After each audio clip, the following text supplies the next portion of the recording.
Live from downtown Bakersfield, 23 ABC News at 5 starts now. Good evening. Allegations tonight surrounding a local faith leader, Monsignor Craig Harrison of St. Francis Church, who is now on paid leave following accusations of sexual misconduct. We have team coverage of the accusation tonight, but first we're going to start with 23 ABC's Tori Cooper, who's been following this story and joins us in studio now with what we know so far. Tori?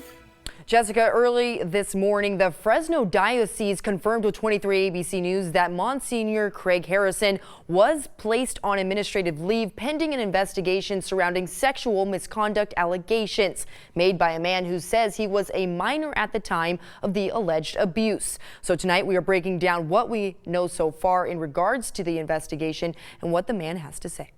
According to officials from the Diocese of Fresno, almost 2 weeks ago, on Friday, April 12th, a man told church officials that Monsignor Craig Harrison allegedly sexually abused him when he was a minor. 3 days later, on Monday, April 15th, the Diocese of Fresno reported the claim to the Firebog Police Department located in West Fresno. St. Francis Church in Bakersfield said they learned about the allegations yesterday. Monsignor Craig was placed on paid leave after the church was notified by the bishop. Monsignor Craig is from Bakersfield and has been a priest for more than 30 years. He's been at St. Francis for about 20 years, according to church officials. Before that, he was an administrator at the church in Mojave in 1991. Then went to St. Joseph Church in Firebog as a priest in 1992 and was there until the early 2000s. According to Firebog Police, the alleged incident happened around 2003 involving a boy who says he was inappropriately touched by Monsignor Craig when he was between the ages of 14 and 16. It's unclear what year he moved to St. Francis here in Bakersfield. Today, many parishioners were stunned by the news. Just, can't believe it. I know it's not true. If you know Monsignor, he's not that type of a person. He would never, ever do anything like that. Firebog Police Department and the Diocese of Fresno are both conducting their own investigations into the claims. Church officials say the Diocese of Fresno will be making an announcement to all parishioners and parents of students at the school and at all masses on Saturday and Sunday. A decision has not been made in regards to who will fill in during Monsignor Craig's absence. Now, Monsignor Craig also took to social media earlier today, sharing this message with the community. He said, "Dear friends, I just learned that I am on temporary administrative leave of my duties at St. Francis Parish, pending an investigation into allegations brought against me. I am heartbroken that I will not be able to fulfill the mission that God has given me. My entire priesthood has been devoted to service to God and his people. I have been honored to serve the people of the Central Valley for the past 31 years. I am also saddened that in today's climate of fear, I have not been given any information to allow me to defend my honor and service to Christ. I do not know the motives of my accusers, any names, or the contents of any of the allegations against me. I will vigorously defend my honor from these allegations and look forward to my good name being cleared. Please keep me in your prayers during this time. Yours in Christ, Monsignor Craig Harrison." But for now, this is a developing story, and we will continue to bring you updates as soon as we get them in our newsroom. Live in studio, I'm Tori Cooper, connecting you. Tori, thanks. Many in the community coming to the Monsignor's defense. 23 ABC's Josh Sanders spoke with a local pastor who says even though he takes the allegations seriously, he says Father Craig's ministry in the community speaks against them. Josh? Yeah, the community in shock regarding these allegations, several coming to the defense of Monsignor Craig Harrison, a native to Bakersfield. I spoke with a friend who has worked for decades in the ministry with the Monsignor, who says knowing who he is doesn't fit with the allegations against him. He's a good man, and it's just hard to accept that an accusation like this would be made. Monsignor Perry Kavuchian woke up Thursday morning to the news of allegations of sexual misconduct with a minor made against his friend for almost 4 decades. Monsignor Craig and I, we've known each other over 35 years. We entered the seminary together, and I've worked alongside him throughout those years. A Bakersfield native, Monsignor Craig Harrison has been a staple in the community since coming to pastor his local parish, St. Francis of Assisi Catholic Church, in 2008. He also currently serves as chaplain for both the Kern County Sheriff's Department and Bakersfield Police. He's a graduate of Bakersfield High School. He's not only a person who gives of himself to the Catholic community as a priest, but he has an impact on the larger community as well. This is video from last month when Monsignor Craig interviewed Mark Wahlberg at the 2019 Hoffman Hoffus Voices of Inspiration dinner.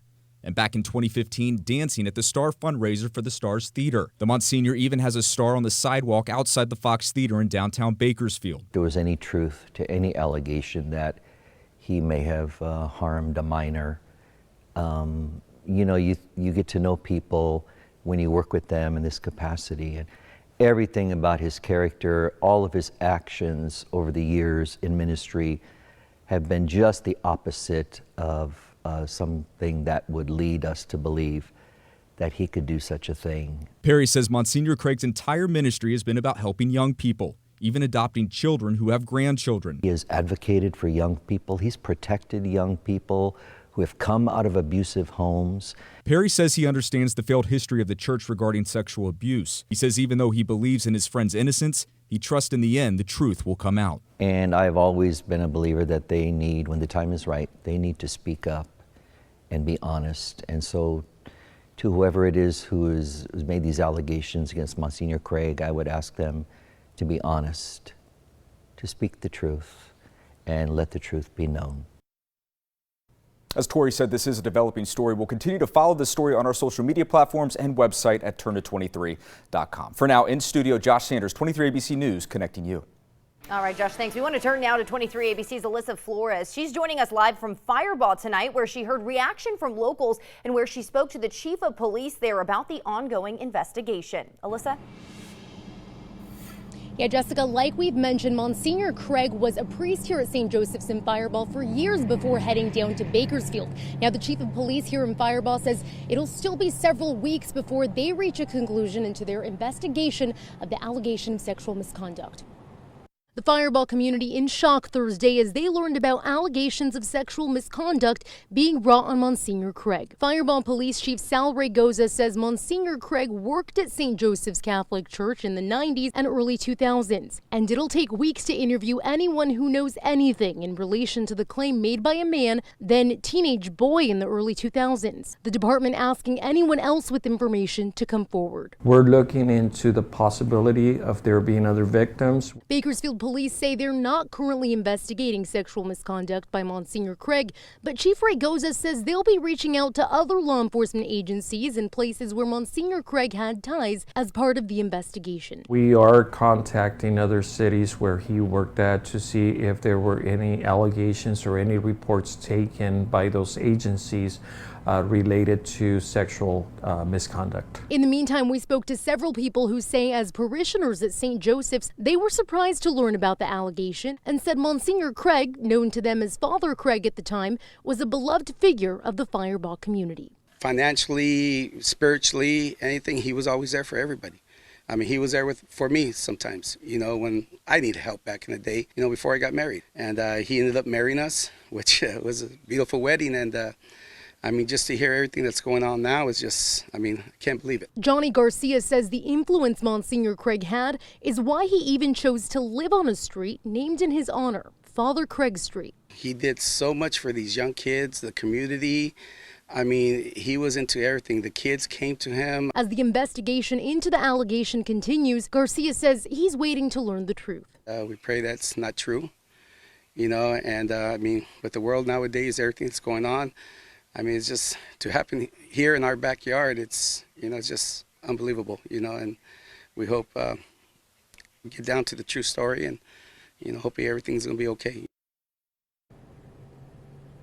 Now, we have clarified with law enforcement that they cannot disclose to us or the public whether or not they investigated someone if charges were not filed. In the meantime, Chief Raygoza, he says that they're going to bring their findings to the Fresno District Attorney's Office and they'll be the ones to decide whether or not charges are filed. In Fireball, Alyssa Flores, 23 ABC, connecting you. All right, Alyssa, thanks. And as more information on Monsignor Craig Harrison unfolds, we're reaching out to the community to hear their response. 23 ABC's Leslie Gooden spoke with some who attend St. Francis Church. She joins us with what they're saying tonight. Leslie? Yes, Jessica, I'm here right now at St. Francis where they're hosting their 17th annual barbecue. And today I talked to members of the parish who tell me they're in full support of Monsignor Craig. Allegations are very shocking. They hit me down to the core. Lupe and Ray Ramirez have been attending St. Francis Church in Bakersfield for the past 8 years and were surprised by the allegations against Monsignor Craig Harrison. He helped me to find my calling in the church, my ministry. He's a man of God. This is unbelievable. I cannot believe this. Everyone who knows him just loves him. He's just that type of person. He's very, very loving, very kind. Prayers were asked for Harrison during the 12:30 Mass today. Witnesses of Harrison was placed on administrative leave today pending the investigation of sexual misconduct with the minor. Continue to pray for you. To your accuser, I'll say this as well too. I forgive him from my heart for what he did to you. And I know you have forgiven him too. The chief of operations for St. Francis, Francis Moore, says they plan to share the news with the church this weekend. You know, just because one priest did it, or 2 priests, or even 10, that doesn't mean every one of them is guilty.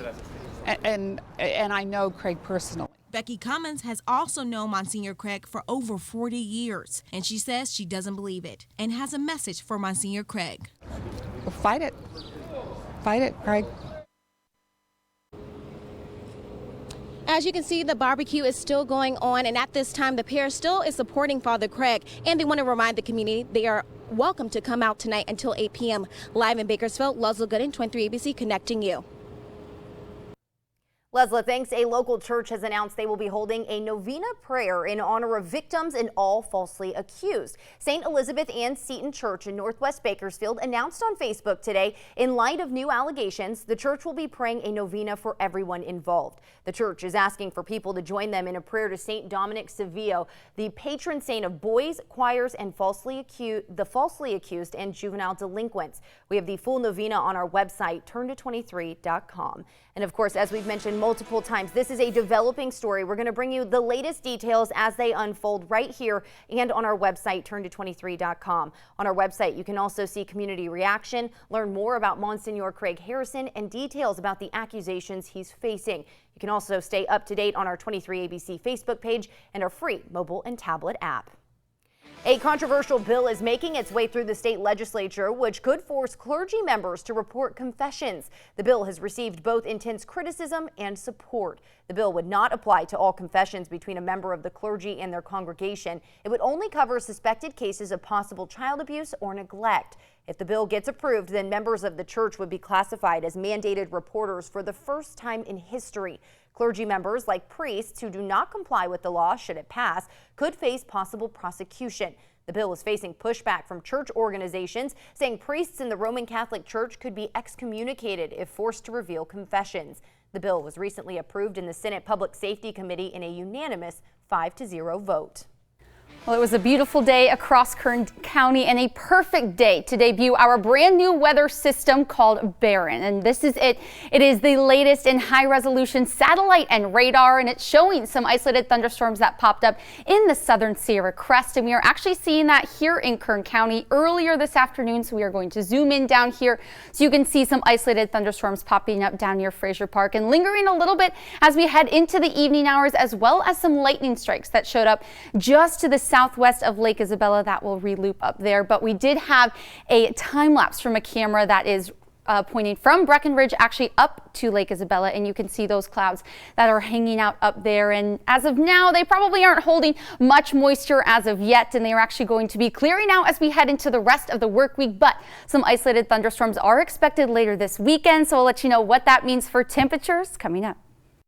All right, Allison, thanks. Well, today marks the 1-year anniversary since the disappearance of 22-year-old Bailey Despot, one of the members of the so-called Bakersfield Three. Despot was last seen on April 25th, 2018. The young woman vanished just weeks apart from the disappearances of Micah Holsenbake and James Kolstad. Kolstad was shot and killed in the arm of Micah Holsenbake was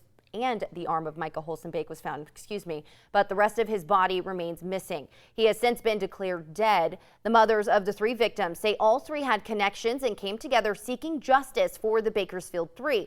Despite a year-long investigation, Despot remains missing and no suspects have been named. There is a reward of up to $16,000. If you have information on her disappearance, you're asked to call the secret witness line at 322-4040.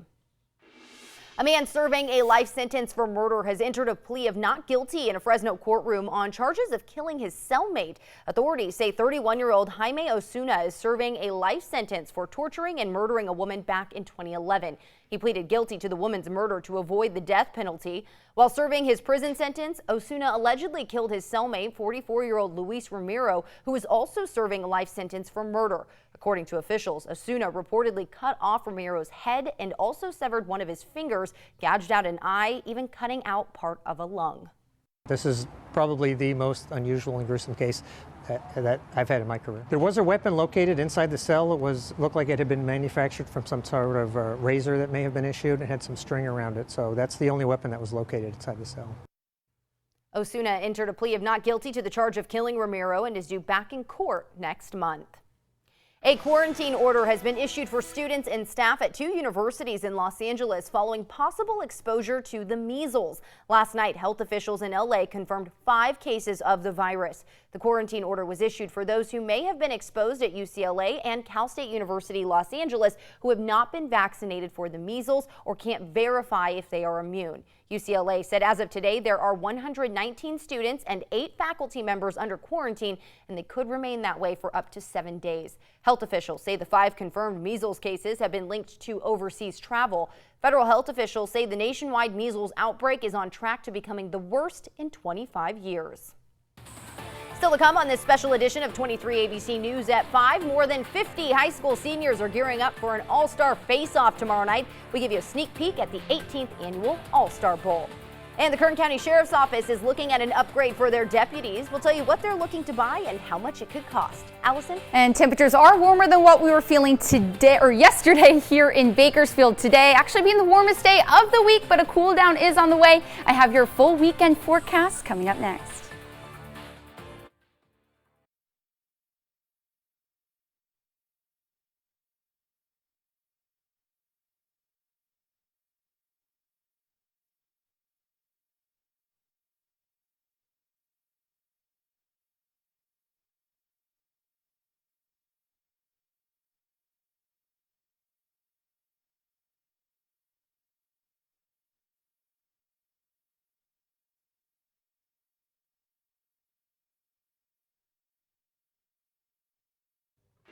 Welcome back. The Kern County Sheriff's Office is planning on buying more than 100 new rifles for their department to replace other weapons deputies have been using. Kern County Sheriff Donnie Youngblood is expected to request the Kern County Board of Supervisors approve the purchase of 112 Colt rifles, which cost $1,250 each. KCSO says the excess rifles currently being used are old and will be returned to the federal government once new rifles are being used. Documents show KCSO chose the Colt rifles because the weapon fits into the locking mechanism installed in the patrol vehicles. Another reason is KCSO range staff are certified to repair the rifles, which could end up saving them money in the long run. Sheriff Youngblood is expected to request the $125,000 for the rifles on Tuesday.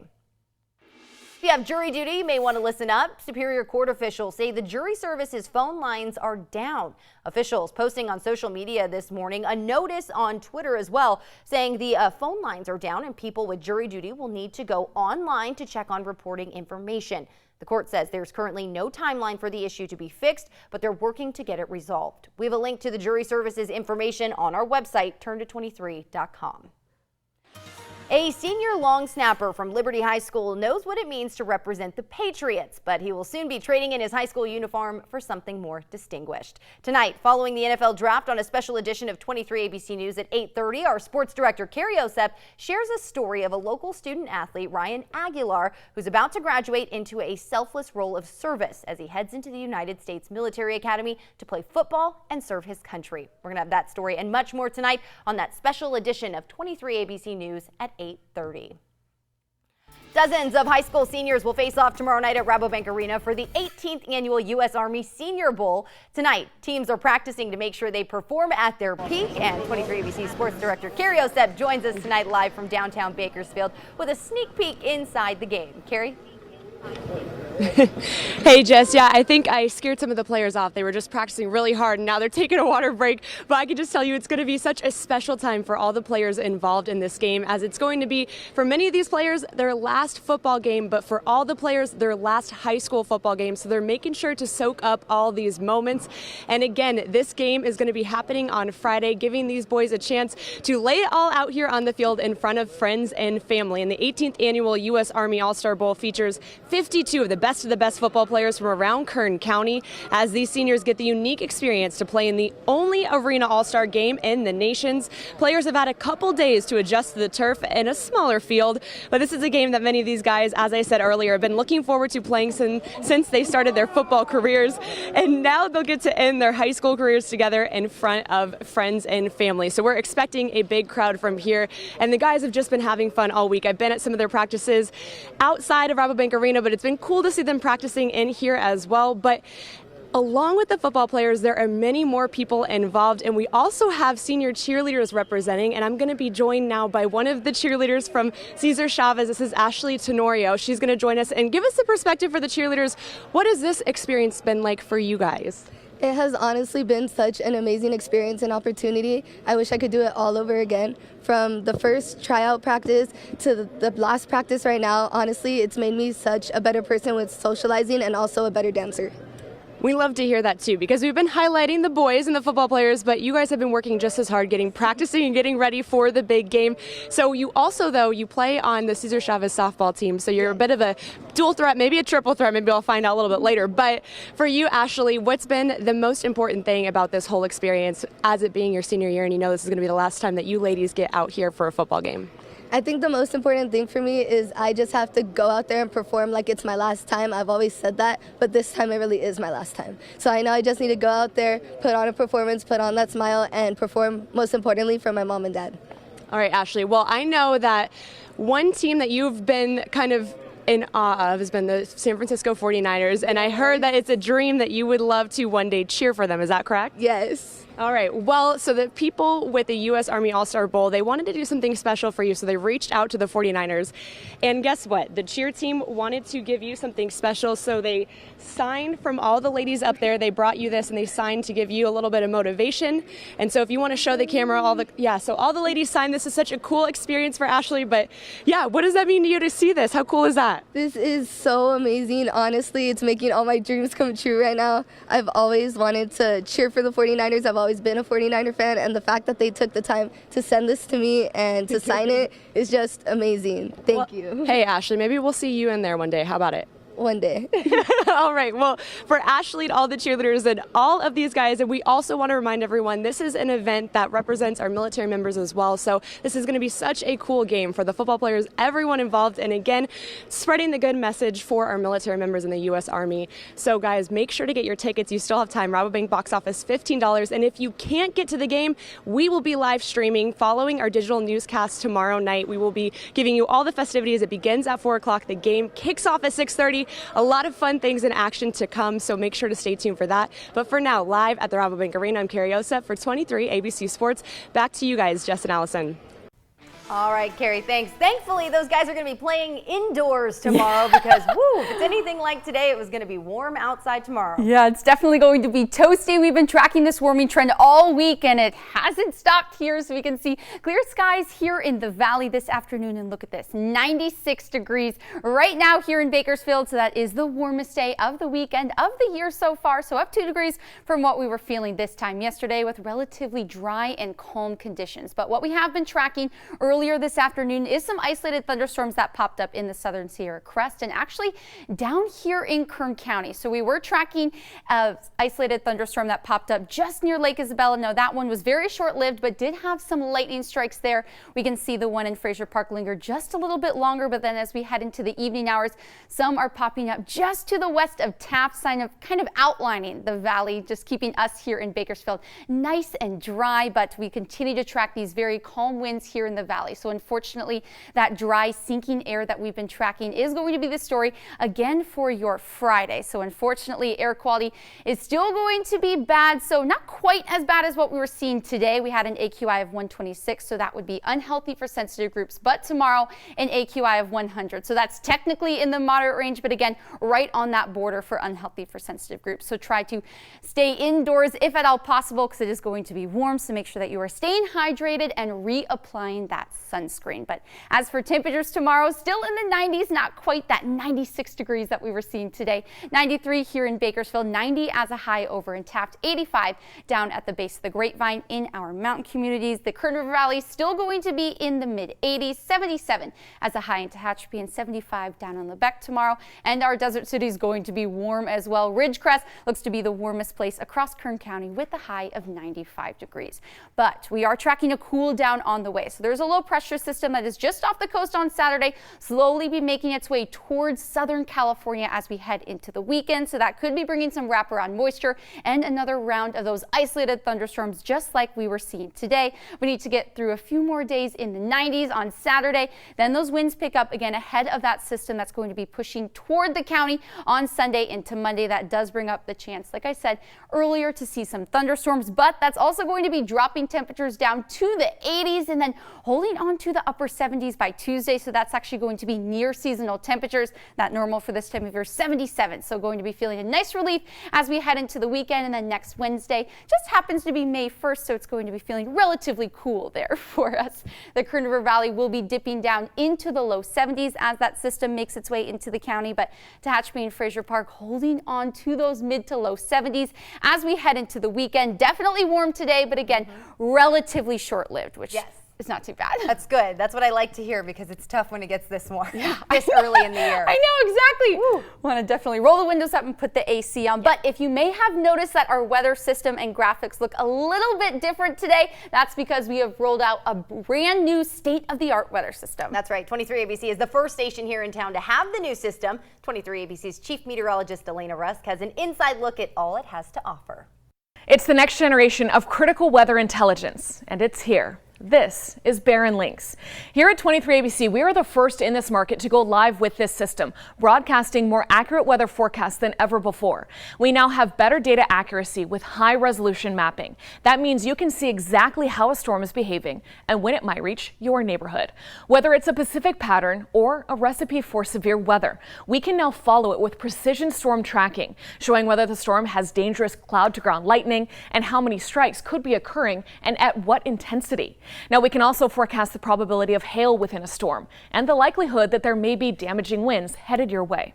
Now, speaking of winds, we have the best wind forecasting available, showing direction, speed, and what that could mean for fire weather dangers come this summer. But it's not just summer weather forecasting like we'll be tracking over the next several months. We'll be paving the way when it comes to winter forecasting too, with proprietary futurecasts that can model temperatures at different elevations and where the freezing level is turning from rain to slush to snow. And of course, we're still leading the way with real-time traffic flows and incident updates. If a road is closed, we can show you the speed of traffic, possible detours to help you get around it, and the time it may take you to drive that route. So stay tuned, stay informed, and stay safe. I'm Chief Meteorologist Elena Rusk, 23 ABC, connecting you. Very cool. Still to come, it is one of the biggest events for women here in Kern County that usually draws a bit of star power. Take an inside look at the annual Women's Business Conference. We'll be right back.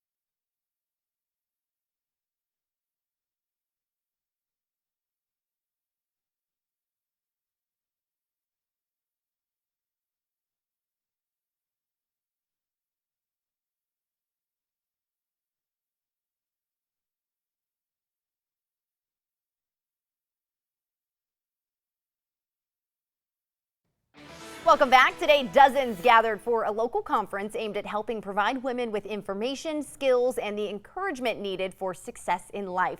The 30th annual Women's Business Conference was held today at Rabobank Arena. This year's theme was Believe in the Power of You. The event's keynote speaker was actress Shannon Doherty. Doherty is best known for her roles in a variety of popular television series, including Little House on the Prairie, Beverly Hills 90210, and Charmed. Doherty recently fought and won a battle with breast cancer and said she is personally inspired by the power and strength of women every day. Obviously, in this day and age, it's quite an honor to be considered a woman that can help, empower other women. And that's something that I'm very, very, very proud of. I love supporting women. I love, sharing my story and however that helps. And if it helps in any way, if it helps only one person, then I'm super grateful. Then I've sort of come here and I've done my job.